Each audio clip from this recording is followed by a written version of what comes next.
राजा की 7 रानियां थीं, लेकिन एक दिन एक पनहरी की लड़की ने जो बात कही, उसने राजा की जिंदगी ही बदल दी। ज्ञान की खोज में निकला राजा एक ऐसी सच्चाई जानता है, जिससे उसकी जान भी जा सकती है। फिर शुरू होती है रोमांस, विश्वासघात, जादू और सच्चे प्रेम की कहानी। आखिर क्या राजा अपने राज्य को बचा पाएगा और कौन बनेगा उसका असली साथी? आइए सुनते हैं तिरिया चरित्र की अद्भुत कथा। लेकिन दोस्तों, अगर आप कहानियाँ सुनना पसंद करते हैं तो वीडियो को लाइक करके चैनल को सब्सक्राइब कर लीजिए। साथ में बेल आइकन के बटन को भी दबा लीजिए, जिससे आप हमारे हर वीडियो को सबसे पहले देख पाएंगे। तो चलिए वीडियो को शुरू करते हैं। राजा की 7 रानियां थीं। राजा अपने गुरु के पास जा रहे थे। रास्ते में एक पनहरी की लड़की मिली।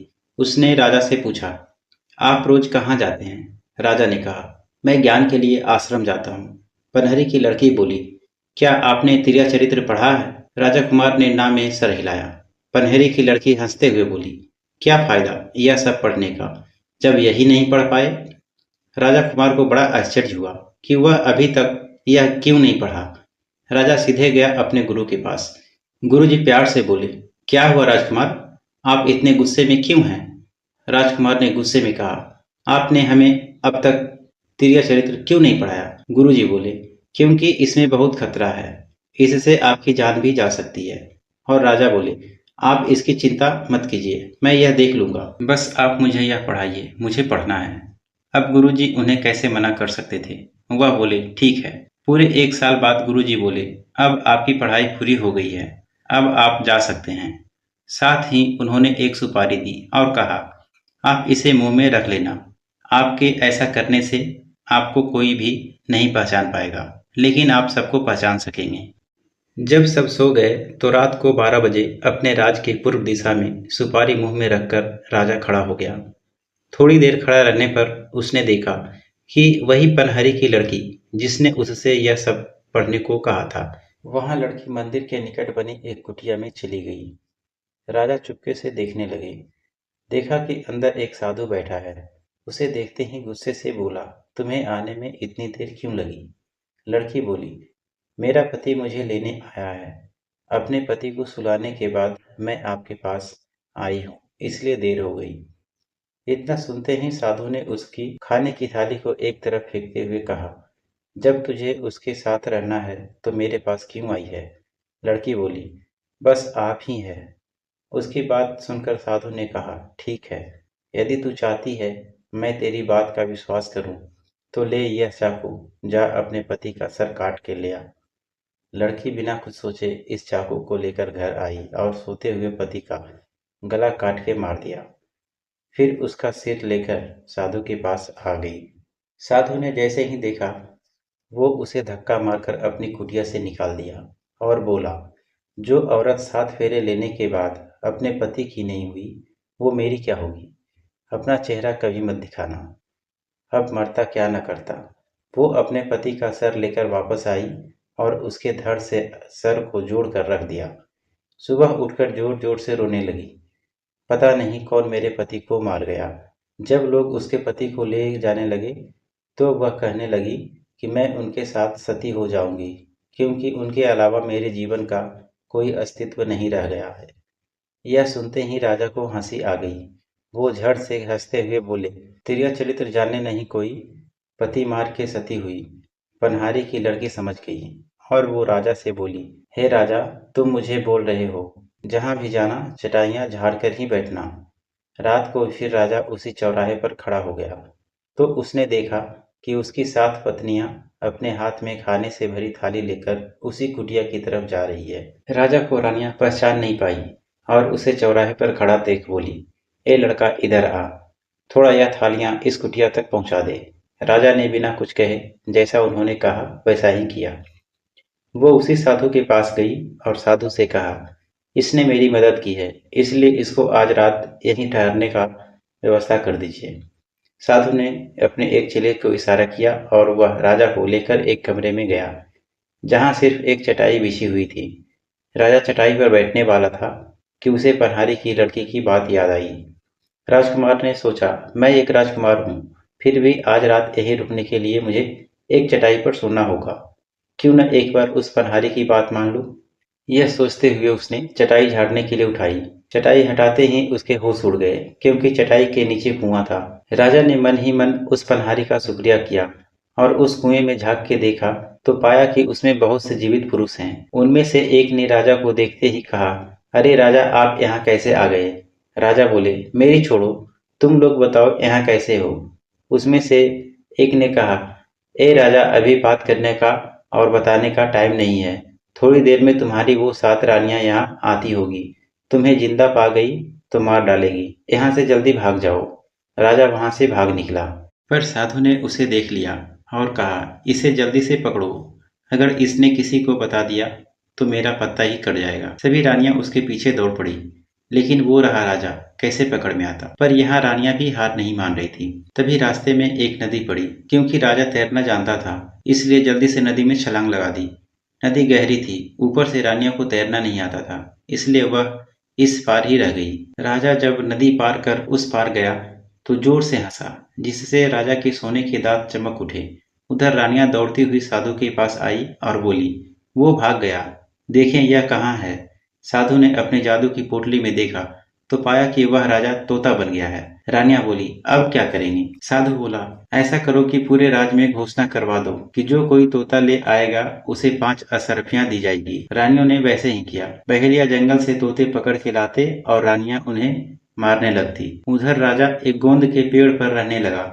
जिस पेड़ पर रहता था उस पर पहले से 15 तोते रहते थे। राजा जब वहां गया तो उन लोगों ने राजा को अपना राजा बना लिया। कुछ दिन बाद बहेलिया उस पेड़ के पास आया जिस पर राजा रहता था। उसने देखा कि इतने सारे तोते उस पेड़ पर रहते हैं। बहेलिया ने सोचा, अगर मैं सभी तोते को लेकर रानी के पास जाऊंगा तो मैं एक ही दिन में मालामाल हो जाऊंगा। लेकिन समस्या यह थी कि इन तोतों को एक साथ पकड़ना मुश्किल था।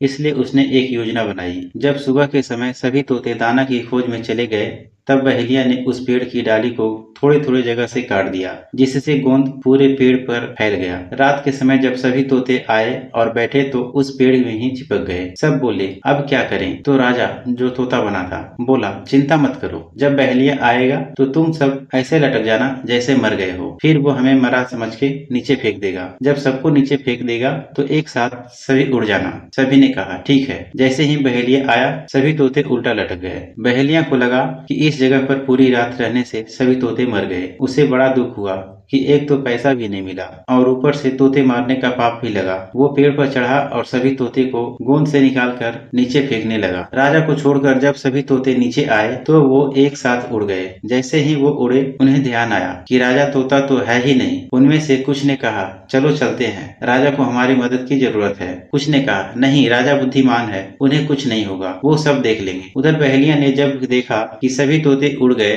तो उससे समझ आ गया कि वह सब नाटक कर रहे थे। तभी उसकी नजर राजा तोते पर पड़ी। वो बोला, कोई नहीं, इतनी मेहनत का कुछ तो फल मिलेगा, मैं उसे लेकर रानी के पास जाऊंगा। बहेलिया उस तोते को उतार कर अपने पिंजरे में बंद कर दिया और रानी के पास जाने लगा। तब राजा ने कहा, अरे बहेलिया, तुम मुझे रानी के पास ले जाओगे तो तुम्हें क्या मिलेगा? बहेलिया खुश होते हुए बोला, 5 असरफियां। तोता बोला, मैं तुम्हें 500 असरफियां दिलाऊंगा अगर तुम मेरा कहना मानोगे। तब बहेलिया बोला, क्या? तोता बोला, मुझे सगोल राजा के बाजार में ले चलो। वहाँ अगर कोई तुमसे बोले कि इस तोते का दाम क्या है तो बोलना तोता अपना दाम खुद बताएगा। बहेलिया मान गया और उसे सगोल राजा के बाजार में ले गया। राजा सगोल बाजार का यह नियम था कि जो भी व्यापारी अपना सामान बेचने आता वो दिन भर बेचता और शाम को जो बच जाता राजा खरीद लेता। शाम के समय बाजार की सभी वस्तुएं बिक गई, केवल उस तोते को छोड़कर, क्योंकि तोता अपना दाम इतना महंगा बताता कि कोई उसे लेता ही नहीं। अंत में राजा के दरबारी राजा के पास आए। राजा ने उससे बाजार का हाल पूछा तो वो बोले, महाराज, आज बाजार में एक विचित्र तोता आया है जो अपना दाम खुद बताता है। उसको छोड़कर सब कुछ बिक गया है। राजा ने कहा, क्या दाम है तोते का? दरबारी बोले, 50,000 असरफियां। राजा बोले, ठीक है, ले लो, वरना राज्य में यह खबर फैल जाएगी कि राजा के बाजार से सामान वापस आता है। इससे मेरी बदनामी होगी, परंतु इस तोते को खरीदने मैं खुद जाऊंगा। राजा रथ पर सवार होकर चल पड़ा। बहेलिया के पास पहुंचा और बोला, बताओ बहेलिया, तोते का दाम। बहेलिया के तो पसीने छोड़ गए। वो हाथ जोड़कर बोला, महाराज तोता, बताओ तोता अपना दाम। तोता बोला, 500 असरफियां। राजा मान गया और तोते को लेकर राज दरबार में आ गया। पूरे राज में यह खबर फैल गई कि राजा ने एक तोता खरीदा है जो 500 असरफियां का है। सभी राजा दरबार में उसे देखने आए। यह बात साधु और रानियों को भी पता चल गई। रानिया बोली, अब क्या करें? साधु बोला, अब एक ही उपाय है, मैं तबला बजाना सीखता हूँ और तुम लोग नाचना सीख लो, फिर चलो राजा के पास और उन्हें खुश करके उस तोते को मांग लेंगे, क्योंकि उनके राज में और उनकी बिना इजाजत के हम तोते तक नहीं जा सकते। उन्होंने अपनी सहमति जताई और काम में लग गए। उधर जब रानी की तबीयत खराब हो गई तो वह अपनी छोटी बेटी से बोली, जो कि 16 साल की थी, आज तुम तोते को नहलाकर खाना दे देना और ध्यान रखना। बेटी ने हाँ कहा और तोते को लेकर नहलाने के लिए चली गई। जब वह तोते को नहला रही थी तो उसे तोते के सर पर एक कुछ कटा सा महसूस हुआ। उसने सोचा कि तोते को कहाँ से चोट लग गई, अब तो माताजी जानेगी तो गुस्सा करेंगी। यह सोचकर उसने उसे निकाल दिया। वो एक कील थी जो गुरुजी ने राजा को तोता बनाने के लिए लगाई थी। कील के निकलते ही वह तोता एक 21 साल का जवान लड़का बन गया। राजकुमारी देखते ही डर गई और जैसे ही चिल्लाने को हुई, राजा ने उसका मुंह बंद कर दिया और कहा, तुम डरो मत, मैं एक राजा हूँ, कुछ कारण है जिससे मैं ऐसा बना हूँ। राजकुमारी बोली, मुझे बताओ वरना मैं सबको बता दूंगी। राजा बोला, अभी नहीं, अभी तुम वह कील जहाँ मेरे सर में लगी थी वहीं लगा दो, जब सब सो जाएंगे तब उसे निकालना। राजा ने सब कुछ बता दिया, इसलिए वो उससे दोस्ती कर बैठी। अब हर रोज राजकुमारी और राजकुमार बात करने लगे। उनकी दोस्ती प्यार में बदल गई। एक दिन दरबार में एक पत्र आया। राजा ने मंत्री से पढ़ने को कहा। मंत्री पढ़ने लगा, मेरे प्रिय मित्र, मैं अपने 4 राजकुमारों को तुम्हारे पास भेजूंगा। मैंने चारों को उत्तम शिक्षा दिलाई है और अब मैं बूढ़ा हो चुका हूँ, इसलिए चाहता हूँ कि मेरे किसी एक पुत्र को अपने राज सिंहासन के लिए चुनो। तुम अपनी बुद्धि परीक्षा करके जो उसका हकदार है उसे हमें बताओ। राजा ने हर तरीके से उन चारों राजकुमारों का परीक्षण किया। सभी एक से बढ़कर एक थे। जब राजा परेशान हो गया कैसे कहें और क्या निर्णय ले, क्योंकि सब अपने आप में सब हर विषय में समान थे। राजा ने फिर तोते को बुलाया और सारी बात सुनाई। तोता बोला, राजा एक काम कीजिए, आज रात उन्हें एक साथ एक कमरे में रहने की व्यवस्था कीजिए, 2 दिन बाद मैं बताऊंगा। जब रात को चारों राजकुमार एक साथ खाना खाकर सोने गए तो आपस में बातें करने लगे। पहला राजकुमार बोला, अरे भाई, खाना खा के मजा ही आ गया, पर अगर पके धान का चावल और दही मिल गया होता तो और मजा आ जाता। तोता उनके कमरे की खिड़की पर बैठा उनकी सारी बातें सुन रहा था। तभी दूसरा राजकुमार बोला, अरे भाई, मुझे इतना कुछ नहीं चाहिए, मुझे तो बस एक रात के लिए राजा राजकुमारी के साथ सोना है। तो तीसरा बोला, अरे बाप रे, राजा ने सुन लिया ना तो जान से मार देगा, मुझे इतना भारी कुछ अच्छा नहीं लगता, मैं तो बस इतना चाहता हूँ कि कोई बनारसी से बना पान खिला दे। तो चौथा बोला, मुझे तो नींद ही नहीं आती, कितना दिन हो गया, मैं चाहता हूँ कि 4 बड़े और कोमल गद्दों पर सो जाऊं। चारों अपनी अपनी बातें करके सो गए। अगली सुबह तोते ने राजा से उनकी इच्छा अनुसार सामग्री तैयार करने को कहा। रात को उनकी इच्छा अनुसार सब किया गया। सब बहुत खुश थे। अगली रात को तोता उनके कमरे की खिड़की पर बैठकर उनकी बातें सुनने लगा। पहला राजकुमार बोला, क्या यार, राजा कैसा दही खिला दिया, दही में दूध था। तो दूसरे ने कहा, तुम्हें पता है, रात को मैं भी किनारे सो के गुजार दिया, क्योंकि राजा की लड़की से मुझे तेली के जैसा बदबू आ रहा था। वही तीसरा बोला, अरे यार, यह तो छोड़ो, मेरी तो इच्छा ही छोटी थी, पर राजा ने वो भी पूरी नहीं की। चौथा अपनी पीठ दिखाते हुए बोला, तुम सबको अपनी अपनी पड़ी है, यह देखो मेरी पूरी पीठ ही छिल गई, गद्दे के नीचे बाल था शायद। तोते ने राजा से सब बताया। राजा ने दही जमाने वाली को बुलाया और पूछा, तो वह बोली, मुझे माफ कर दीजिए राजा जी, उस समय मैं अपने बच्चे को दूध पिला रही थी, मेरे तन से निकलकर एक दूध की बूंद दही में गिर गया। फिर राजा रानी के पास गया और पूछा तो रानी बोली, अपने मंत्री जो जात के तेली हैं, उनकी पुत्री के साथ राजकुमारी की मित्रता है। फिर राजा ने पनहारी को बुलाया। वो बोला, महाराज, इसमें मेरा कोई दोष नहीं है, मैं तो उसी दिन के पत्ते का पान बनाया था, इसमें पान का पत्ता लाने वाले का दोष है। राजा ने उसे बुलाया तो वो बोला, महाराज, पत्ता तो उसी दिन तोड़े थे, लेकिन सफर दूर होने के कारण अगले दिन पहुंचे हैं। इसके बाद राजा उस घर में गए जहाँ चौथा राजकुमार सोया था। उस पर बिछे गद्दे को बहुत बारीकी से देखा तो पाया कि सबसे नीचे वाले गद्दे में एक बाल लगा है। राजा ने तोते से कहा, तब क्या किया जाए? तोते ने कहा, चौथा को राजा घोषित कर दें। राजा बोले, क्यों और कैसे? तोता बोला, राजा जी, पहले ने छक कर, दूसरे ने सूंघ कर, तीसरे ने चबा कर बताया, परंतु चौथे ने बिना देखे बता दिया है, इसलिए उसे राजा बनना चाहिए। राजा तोते के निर्णय से खुश हो गया। उधर जब साधु और राजा की रानियों ने नाचना गाना सीख लिया तो वह भी गए। राजा सगोल के दरबार में आए और कहा, महाराज, हम आपको अपनी कलाकारी प्रस्तुत करना चाहते हैं, हमें अनुमति दीजिए। राजा ने अनुमति दे दी। सभी रानियां और वह साधु नाच गान करने लगे। उधर तोते को जब पता चला तो वह समझ गया। उसने राजकुमारी को अपने पास बुलाया और बोला, राजकुमारी, आपके पिता के दरबार में जो आते हैं वह वही साधु और रानियां हैं जो मुझे मारना चाहते हैं। वह अपनी कला से आपके पिता को प्रसन्न करके मुझे मांगेंगे। राजकुमारी बोली, नहीं, मैं बिल्कुल नहीं दूंगी। तब तोता बोला, आपको देना पड़ेगा, क्योंकि अगर आप पिता की बात का मान नहीं रखोगी तो जग हसाई होगी। राजकुमारी बोली, परंतु तुम चिंता मत करो, राजा जब तुमसे मुझे मांगेंगे तो तुम गुस्से से मेरा पिंजरा आंगन में फेंक देना, मैं अपनी जान बचा लूंगा। वही बात हुई भी। जब नाच गान से साधु और रानियों ने राजा को खुश किया तो राजा बोले, कहो क्या चाहिए। साधु बोला, महाराज मुझे वो तोता चाहिए जो आपके राजमहल में रहता है। राजा बोले, अरे यह कैसी छोटी सी चीज मांग रहे हो, कहो तो सोना चांदी या तुम्हें तौल दूं। तोता तो बहुत ही कम पैसे का है। साधु बोला, नहीं महाराज, मुझे बस वही चाहिए। राजा बोले, ठीक है। अपने दरबारी को आदेश किए कि जाओ राजमहल से तोता लेकर आओ। दरबारी चला गया। जब वो महल पहुंचा और राजकुमारी से तोता मांगा तो उसने मना कर दिया। राजा अपनी लड़की के पास राजमहल में आए और उनके पीछे सभी रानियां आई और साधु भी। राजा ने राजकुमारी से पिंजरा मांगा तो पहले वह मना कर दी, पर राजा जब उस पर गुस्सा हुए तो वह भी गुस्से में पिंजरे को आंगन में फेंक दी। उसके फेंकते ही तोता सरसों का दाना बन गया और पूरे आंगन में बिखर गया। तभी साधु कबूतर बनके उन दोनों को चुगने लगा, लेकिन एक दाना पास की नाली में चला गया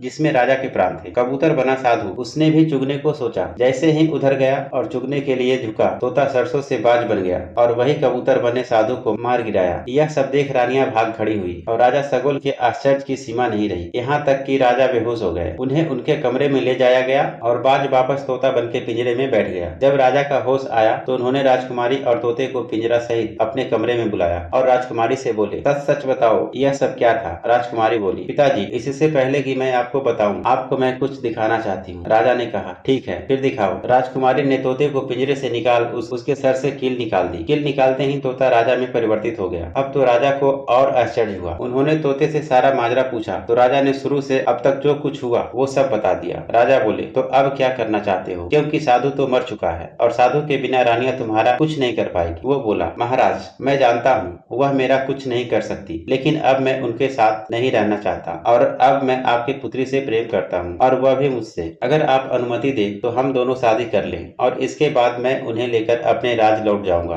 राजा कुछ बोलने को हुए, इससे पहले राजकुमारी बोली, पिताजी मैं भी इनसे बहुत प्रेम करती हूँ। अगर इनके साथ नहीं हुई मेरी शादी तो मैं किसी और के साथ नहीं करूंगी। राजा ने उनकी शादी करा के विदा कर दिया। यह खबर सुनते ही तीनों रानियां रुपया पैसा गहना लेकर भागने लगी तो राजा ने अपने सैनिकों से उन्हें पकड़वाया और उसी कुएं में गिरा दिया। राजकुमारी ने उनसे कहा, धन्य है विद्या, धन्य है यह नारी, पति मारने को बनी लाचारी, जिस कुएं में सबको मारा उनको भी उसी की बलिहारी। दोस्तों यदि आपको कहानी अच्छा लगा हो तो प्लीज वीडियो को लाइक करके चैनल को सब्सक्राइब कर लीजिए और एक प्यारा सा कमेंट कर दीजिए।